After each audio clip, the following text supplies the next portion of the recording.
नमस्कार दोस्तों, मैं हूं शिवराज और आपका हमारे YouTube चैनल में स्वागत है। तो दोस्तों, कई लोगों का सवाल रहता है कि हमको उज्जैन जाना है महाकालेश्वर के दर्शन करने के लिए, पर हमको ये नहीं पता है कि हमको किस रूट से जाना चाहिए।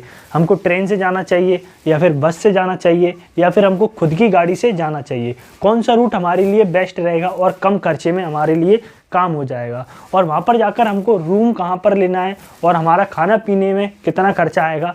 तो इन सारे सवालों का जवाब आपको मिलेंगे इस वीडियो में, तो आप इस वीडियो को लास्ट तक जरूर देखते रहिए। तो दोस्तों, अगर हम बात करें ट्रेन की, तो ग्वालियर जंक्शन से उज्जैन जंक्शन तक कई सारी ट्रेनें चलती हैं। तो उनमें से 2 ट्रेनें ऐसी हैं जो कि रोज़ चलती हैं और सेम टाइम पर चलती हैं। तो मैं उनकी आपको डिटेल दे देता हूँ, फिर उसके बाद आपके रिक्वायरमेंट के हिसाब से आप अपने समय के हिसाब से आप देख सकते हैं।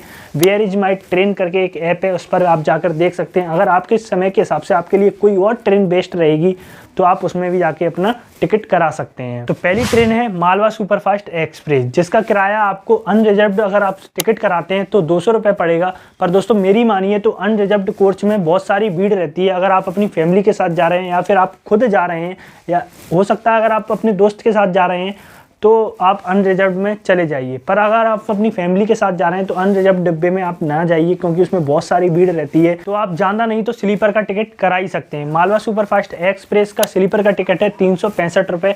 अगर हम इसकी टाइम की बात करें तो ग्वालियर जंक्शन से उज्जैन जंक्शन आपको 9 से 10 घंटे में पहुँचा देगी। अगर हम दूसरी ट्रेन की बात करें तो यहाँ पर 2 ट्रेनें अल्टरनेटिव चलती हैं एक ही समय पर। पहली है भिंड रतलाम एक्सप्रेस और दूसरी है रतलाम इंटरसिटी एक्सप्रेस। तो दोस्तों, यह 2 ट्रेनें हैं जो अल्टरनेटिव चलती है, मतलब कि एक ट्रेन आज जाएगी तो दूसरी नहीं जाएगी और दूसरी जाएगी तो वह पहली नहीं जाएगी। इन दोनों ट्रेन का ग्वालियर जंक्शन से निकलने का टाइम सेम रहता है, शाम के 7:50 से सुबह आपको उज्जैन जंक्शन पर 5 बजे पहुंचा देंगी। इन दोनों ट्रेनों को मैंने इसलिए एग्जांपल लिया है क्योंकि दोस्तों, यह ट्रेन दोनों एक ही टाइम पर चलती हैं और एक ट्रेन नहीं आएगी तो दूसरी ट्रेन चलती है, मतलब कि आपको डेली इसी टाइम पर एक ट्रेन मिल जाएगी। अब हम टिकट की प्राइस की बात करें तो दोनों का सेम ही टिकट का प्राइस है। अगर आप जनरल में जाना चाहते हो तो आपको 160 रुपये का टिकट पड़ेगा।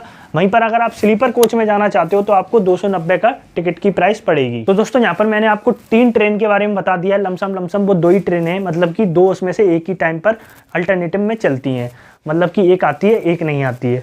तो दोस्तों, इसके अलावा भी कई सारी ट्रेनें चलती हैं। अगर आपके टाइम के हिसाब से आपको कोई और ट्रेन मिलती है तो आप उस ट्रेन से भी जा सकते हैं। अब दोस्तों, हम बात करते हैं बस की। अगर आप बस से जाना चाहते हैं, एसी स्लीपर सीट से जाना चाहते हैं, तो आपको टिकट का प्राइस पड़ेगा 800 से 900 रुपये। वहीं पर आप नॉन एसी स्लीपर बस से जाना चाहते हैं, मतलब कि जिसमें सोने की सुविधा होगी पर नॉन एसी रहेगा, तो उसकी प्राइस पड़ेगी आपको 500 से 600 रुपये। तो यहाँ पर बस से जाने में कोई भी फ़ायदा नहीं है। फिर अगर आप अपनी खुद की कार या फिर किसी अन्य वाहन से जाना चाहते हैं तो दोस्तों, मैं आपको बताना चाहूँगा, यहाँ से आप उज्जैन जाओगे तो आपको 8 तो टोल टैक्स मिलेंगे, तो उसमें आपका लमसम 1000 रुपीज़ चला जाएगा। फिर उसके बाद 3 से 4 हज़ार आपके पेट्रोल या फिर डीजल का खर्चा आ जाएगा। तो यहाँ पर अपनी कार या फिर किसी अन्य वाहन से भी जाने में आपको कोई भी फ़ायदा नहीं है। तो अब कंक्लूजन आता है कि हम ट्रेन से ही जा सकते हैं, अपनी सस्ते में इस यात्रा को पूरा कर सकते हैं और अपनी आनंद भरी इस यात्रा के मज़े उठा सकते हैं। पर दोस्तों, यहाँ पर मैं एक ट्विस्ट की बात बताना चाहूँ तो आजकल ट्रेन के एक्सीडेंट भी ज़्यादा होने लगे हैं।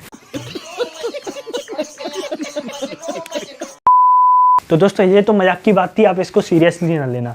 तो दोस्तों, हम मान के चलते हैं कि हम वहाँ पर पहुँच गए हैं, तो हमको होटल और या फिर रूम कहाँ लेना चाहिए। तो दोस्तों, वहाँ पर होटल या रूम आपको वहीं पर बहुत सारे मिल जाएंगे और उनके प्राइस लमसम 800 से 1500 रुपये के बीच में रहते हैं। तो आप अपनी रिक्वायरमेंट के हिसाब से आप होटल का कमरा देखकर फिर आप अपना एक रूम ले सकते हैं। फिर उसके बाद अगर हम बात करें खाने पीने की, तो वहाँ पर पर्सन का 200 से 250 रुपये खर्चा आपको आ जाएगा प्रतिदिन का। तो दोस्तों, मैंने यहाँ पर आपको जानकारी दे दी है कि आप किस रूट से वहाँ पर जा सकते हैं, आपके लिए कौन सा रूट बेस्ट रहेगा। तो दोस्तों, अगर आपके पास अभी भी कोई भी ऐसा डाउट है जिसको मैंने क्लियर नहीं कर पाया हो तो आप कमेंट कर सकते हैं, मैं उसका डाउट आपको क्लियर कर दूंगा। तो दोस्तों, आज की वीडियो में बस इतना ही था। अगर आपको ये वीडियो अच्छी लगी हो तो चैनल को सब्सक्राइब कर देना, वीडियो को लाइक कर देना। हम मिलते हैं किसी ऐसी वीडियो में, जब तक के लिए जय हिंद, जय भारत।